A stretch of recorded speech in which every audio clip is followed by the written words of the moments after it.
Paris, le Grand Palais. Honnêtement, rien que l'endroit, ça met une pression particulière.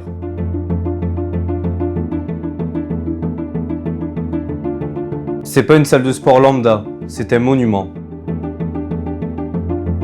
Et ce week-end-là, Olivier et Dimitri venaient y disputer 3 courses.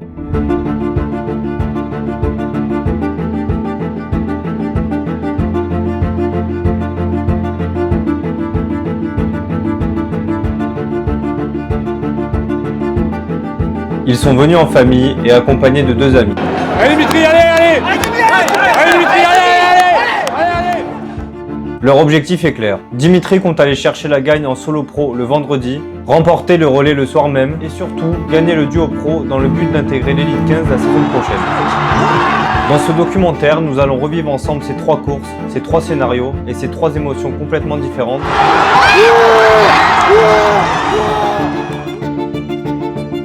Dimitri, c'est le profil du mec qui a tout pour faire un super temps en solo. Ancien très bon coureur, plutôt puissant sur les exercices de force, il aborde cette course avec une vraie ambition, aller chercher la gagne. Olivier, quant à lui, c'est plus le profil du duo. Il est donc très complémentaire avec Dimitri. Ensemble, ils forment quelque chose de différent.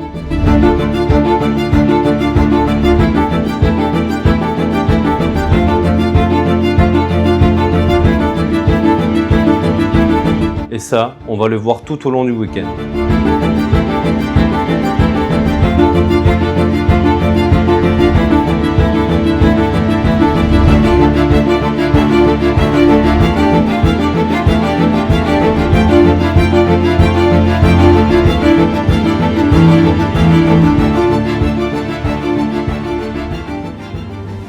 Dans la course de solo pro du vendredi matin, le favori, c'est clairement Julien Coquillot. C'est l'un des meilleurs Français du moment en solo pro. Il a les stats pour gagner et vient de réaliser il y a moins d'1 mois son meilleur chrono en 54 minutes et 13 secondes. Dimitri, lui, a toutes les armes pour faire une grande course. Il l'a prouvé à Londres lors des championnats d'Europe en solo open en réalisant une course en 52 minutes et 13 secondes. Mais en pro, il va falloir être constant pour espérer pouvoir l'emporter. On est arrivé hier soir de Pau pour ma course solo pro ce matin. Je me sens plutôt bien ce matin, un petit peu stressé mais ça va. On va essayer de donner le meilleur et voilà. Je vais attaquer l'échauffement pour ma course solo pro. Donc je vais me faire 20 minutes de footing et après je vais passer un peu sur tous les exos pour bien chauffer la machine. Dans ce cadre incroyable en plus, c'est magnifique. Au coup de départ, Dimitri est dans sa zone et dès le skierg, il est dans le coup. Lors de la deuxième station, le sled push, il se passe quelque chose. Étonnamment, Dimitri pousse plus vite que tout le monde. Dimitri fait 2 minutes 14 et Julien fait 2 minutes 22. Partir 8 secondes devant sur l'un des points faibles de Dimitri, c'est plutôt exceptionnel. Dimitri perd des secondes sur le run et le sled pull et repart deuxième au contact du favori. Au burpee, c'est plutôt incroyable, mais Dimitri remonte sur Julien et le double juste avant la fin de la station. Il y passe 2 minutes 32 contre 2 minutes 54 pour le favori.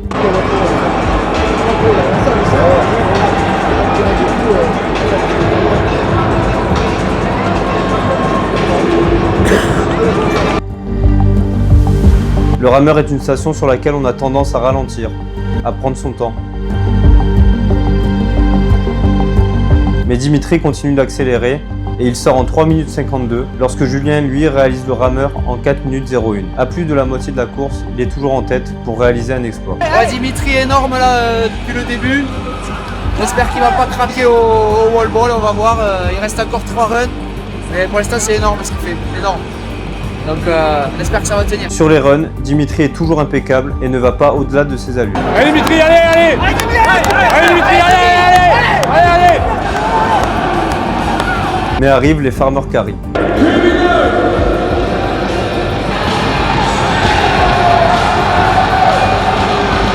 Sur cette 6e station, on sent que Dimitri commence à ne plus avoir de jus. Il la réalise en 1 minute 27, lorsque Julien Coquillot la réalise en 1 minute 16. Dimitri sort deuxième des Farmers et reste dans la partie. Dimitri passe alors de favori pour aller chercher la première place à devoir s'accrocher pour aller chercher un podium. Il perd beaucoup de temps sur les runs, là où ses concurrents, eux, gardent le même rythme. La fin de course s'annonce donc très compliquée. Arrivent les fentes, la 7e station, Dimitri perd beaucoup de temps mais reste toujours en deuxième position. La première place s'éloigne mais le podium reste toujours envisageable. Arrive les wall balls, la station finale, celle qui décide finalement de tout.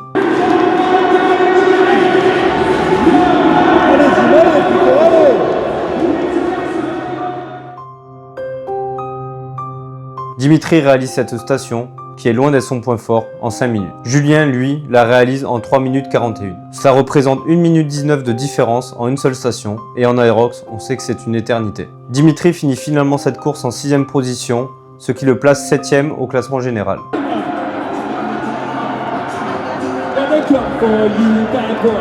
Il réalise un temps de 57 minutes et 31 secondes. Bon ben, les wall balls, hein, les jambes coupées, hachées. J'arrivais pas et j'avouais beau, je sautais à la fin pour y arriver. Cave de la course, bon, je pars prudent au début. J'avais de bonnes sensations jusqu'aux 3/4 de la course et après, par manque d'expérience, un peu trop de fougue pareil, j'ai un peu trop accéléré sur le rameur. Ce qui m'a coûté un peu ma fin de course. Je savais que j'étais beaucoup plus faible que les autres au wall ball, donc j'arrive 3e au wall ball alors que j'étais en tête jusqu'au farmer. Et j'arrive 3e au wall ball et là, explosion totale. 6 ou 7e je crois. En 57-30 quand même, c'est mon record personnel, donc je suis content quand même, mais ça va progresser de plus en plus. Dans une carrière sportive, il y a des défaites qui ressemblent à des victoires. Elles vous font grandir, comprendre vos erreurs plus rapidement et souvent vous font rebondir. Dimitri n'aura alors que quelques heures pour faire le vide avant le relais du soir et surtout la course en duo pro du lendemain avec Olivier qu'il compte bien remporter. La leçon est cruelle mais claire. Ce jour-là, Dimitri avait le potentiel pour finir sur le podium, mais la gestion de son effort sur le rameur lui a certainement gâché cette course. Il le sait et il va s'en souvenir pour le lendemain. Le vendredi soir, c'est le relais. Olivier et Dimitri courent avec deux amis, Vincent et Laurent, et là l'ambiance est complètement différente. On est loin de la concentration froide du matin. Ouais, mais ce soir, petit relais Aerox by night. Ça va être cool avec les potes. Quand même essayer de faire du mieux possible. Passer un bon moment, faut profiter de ces moments. C'est cool, le cadre il est incroyable, donc on va profiter de ça. Leur équipe est loin d'être la plus compétitive sur le papier, mais les quatre amis vont tout donner. L'ambiance est alors à la bonne humeur et au plaisir. Là on est chaud. Résultat, ils finissent deuxième, dans la bonne humeur et la satisfaction.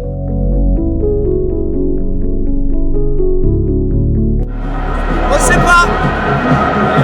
Peut-être c'est bien, peut-être c'est pas bien.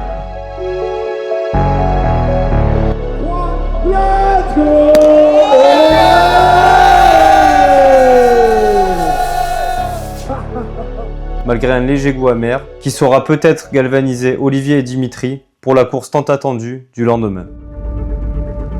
Le samedi soir, c'est la course qui compte le plus, le duo pro. Pour vous planter un peu le décor, tous les meilleurs Français sont alignés sur la même ligne de départ à 19h50.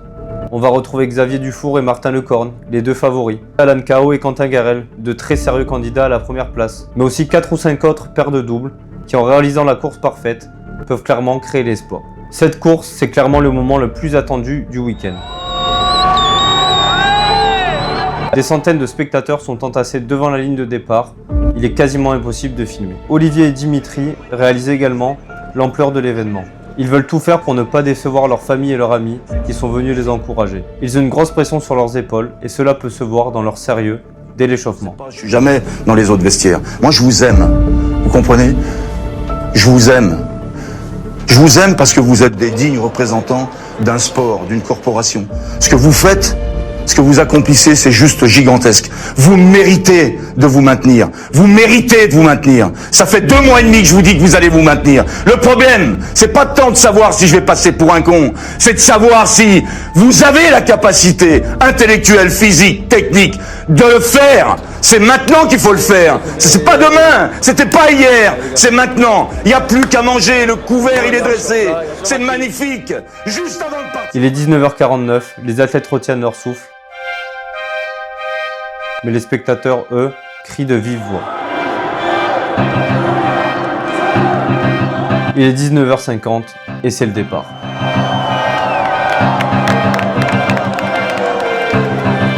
Au départ, Xavier et Martin, Olivier et Dimitri, Alan et Quentin partent groupés. Personne ne prend de risque et les trois équipes sont quasiment à égalité au Skjerg.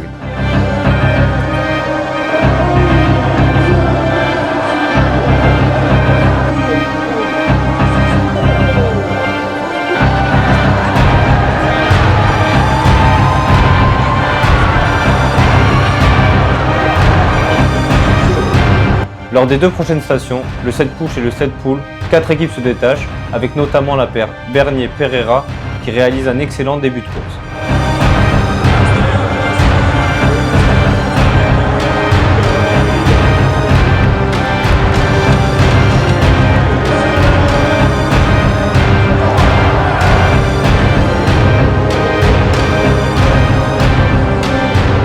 Olivier et Dimitri ne font pas la tête de course, mais ils sont dans le coup et ils s'accrochent. Arrivent les burpees, la 4e station. Olivier et Dimitri sont plutôt bien, mais c'est là qu'ils vont payer un prix qu'ils ne connaissent pas encore.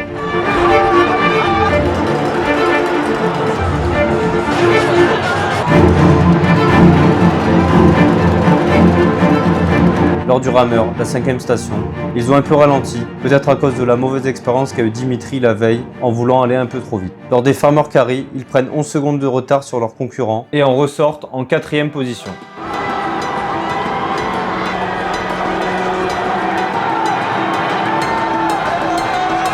Arrive alors la 7e station, les fentes, l'un de leurs points forts. Ils réalisent le meilleur temps des trois équipes en 1 minute 59 et arrivent au wall ball 20 secondes après Martin et Xavier. Ils sont deuxièmes au coude à coude avec Alan et Quentin. Du côté où je filme, on ne voit pas le score des wall balls grimper. Tout le monde retient son souffle. Au bout d'un moment, en voyant que Xavier et Martin n'ont toujours pas franchi la ligne d'arrivée, je me dis qu'il y a quelque chose à jouer. De loin, on peut apercevoir Dimitri s'agiter un peu, encourager Olivier qui lui est au bout de son effort et on a le sentiment qu'ils peuvent réaliser un exploit. On comprend rapidement, grâce aux indications du speaker, que les trois équipes sont à égalité. J'entends de loin le speaker annoncer 97, 98, 99. Mes yeux sont rivés sur Olivier et Dimitri, Alan et Quentin, Xavier et Martin, et je sais que le premier duo qui partira passera la ligne d'arrivée en premier.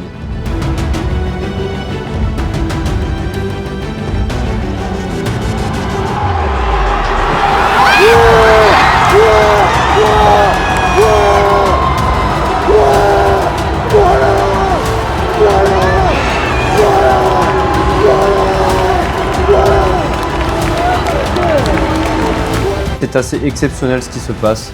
Je vois Dimitri et Olivier partir en premier comme des fusées, suivis de Quentin et Alan qui n'arriveront pas à leur passer devant. Dimitri et Olivier franchissent alors la ligne d'arrivée les premiers et je n'arrive pas à contenir ma joie. À ce moment-là, je suis persuadé qu'ils ont gagné, mais lorsque je regarde le tableau des scores, on se rend compte qu'ils sont à égalité avec Quentin et Alan. 50 minutes 34 pour les deux équipes, on ne sait pas trop comment ils vont se départager.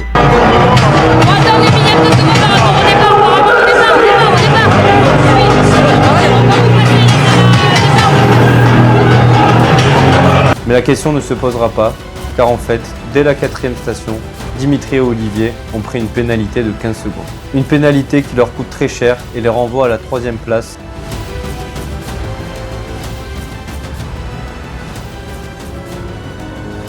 L'image que l'on retiendra de cette course est qu'ils franchissent la ligne d'arrivée les premiers. Les émotions que ces deux athlètes ont traversées à ce moment-là semblent difficiles à décrire. Ils savent alors qu'ils ont réalisé quelque chose de grand, malgré le résultat qui leur est défavorable. Ils finissent pourtant en beauté ce fabuleux week-end devant leur famille et leurs proches. Pour résumer, sur 3 courses, ils réalisent alors 2 podiums. Ils étaient venus avec des ambitions un peu plus grandes, mais émotionnellement, ils ont été servis. Et petit débrief de la course à froid. On est un peu redescendu en pression, on était hyper heureux en passant la ligne d'arrivée, on pensait avoir gagné. Au final, on a pris 15 secondes de pénalité aux burpees qui nous ont été annoncées après la ligne d'arrivée, donc on a eu une petite redescente après l'arrivée au niveau émotion, mais avec le recul, on est super content de la course qu'on a faite, du moment qu'on a vécu, parce que le public c'était ouf. Je sais pas combien il y avait de personnes, mais c'était incroyable et on a quand même passé la ligne d'arrivée en premier. Nous, on retiendra ça. On se dit que les points pour l'élite 15, on ira les chercher ailleurs. Voilà, on est super heureux d'avoir profité de ce moment vraiment énorme. Donc on est content quand même. Ouais, moi je suis très content, même si à l'arrivée, bon, quand on te dit que tu passes de premier à 3e, ça fout forcément les boules, mais bon, c'est le jeu et on apprend de nos petites erreurs et on va rebondir. Une victoire en duo pro au Grand Palais leur aurait fortement facilité la tâche pour une qualification en Elite 15 la saison prochaine. L'Elite 15, c'est une course réservée aux 15 meilleurs mondiaux de chaque catégorie. Mais cet objectif n'est que partie remise. Le système de points leur permet de continuer d'y croire et de retenter leur chance lors de l'Aerox Berlin en mai.